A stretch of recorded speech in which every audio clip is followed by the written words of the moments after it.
Now going forward, I want to talk about both some of the symptoms in pulmonary hypertension and also the causes. So to keep it separate, let's use a color code system. So orange is going to be for symptoms.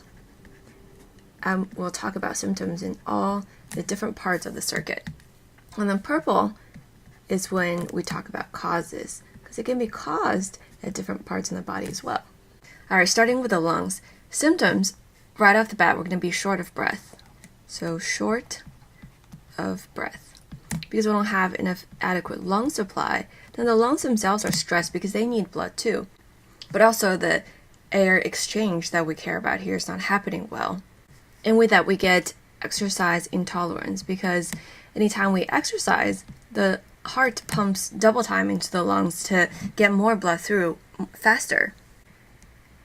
And if our lungs are not working well to receive that blood, then when we exercise, it's hard to oxygenate and we get tired more quickly. And then the tissues themselves in the lungs, because the blood vessels are for some reason narrowing all the time and we're pushing a lot of blood through it, day in and day out, we can get scarring. And this is structural damage to the lungs, because pulmonary hypertension might be temporary or it might be chronic. And chronically we'll get scarring. And then we might cough.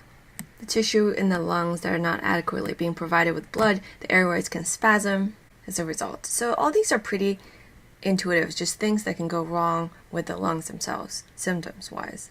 But if we take this whole diagram, look at how the right side of the heart feeds blood to the lungs. So if we have a bottleneck here, squeezing down, it's hard to get into the lungs. Then we back up into the right heart, and we back up eventually into this blue person. To be more specific and scientific here, let's call this our venous system. So veins are the vessels that return blood to the heart, and this side we have arteries, which carry blood away from the heart. Arteries. Before we get to the veins though, let's look at the right heart to begin with. So in the right side of the heart, we might get right ventricular hypertrophy. So hypertrophy is a word that describes like a muscle that's used too much, overused, and it gets bigger. Because look, it's the right heart's job to pump blood to the lungs. Since we increase its workload, then it's going to get bigger because the heart is just a muscle. So the right side might get bigger. You might think a stronger heart is a good thing, but right ventricular hypertrophy is not good, because this chamber can get dilated bigger than it's supposed to. It's going to malfunction if it's thicker than it's supposed to. So right ventricular hypertrophy is not good, and it can lead to heart failure. So with that, we can get right heart failure. Right heart failure, just from all the backup and all the increased workload if the pulmonary hypertension is chronic. So when we get right heart failure, which means it's not pumping well, it's not doing its job, then this backup goes further back into the venous system. So now the veins in our body are not draining well. So we might get swelling, just pooling of blood in the veins because it's not moving forward well. So this swelling we might think of as in our hands and feet and muscles, but there are other veins in the body that feed into the system as well. In the liver, for example, we can have portal hypertension. This is when the gut and the liver drains into the venous system. So portal, I'm going to write HTN for hypertension. It's an abbreviation. And this can be a serious thing, can cause the liver to malfunction, then we're really in trouble. It can back up into the spleen, and the gut is all connected.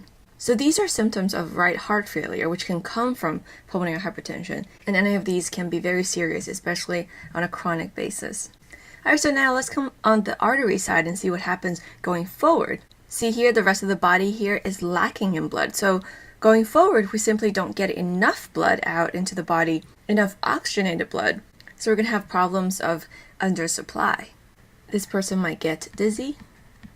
He might get lightheaded and faint a lot. Fainting.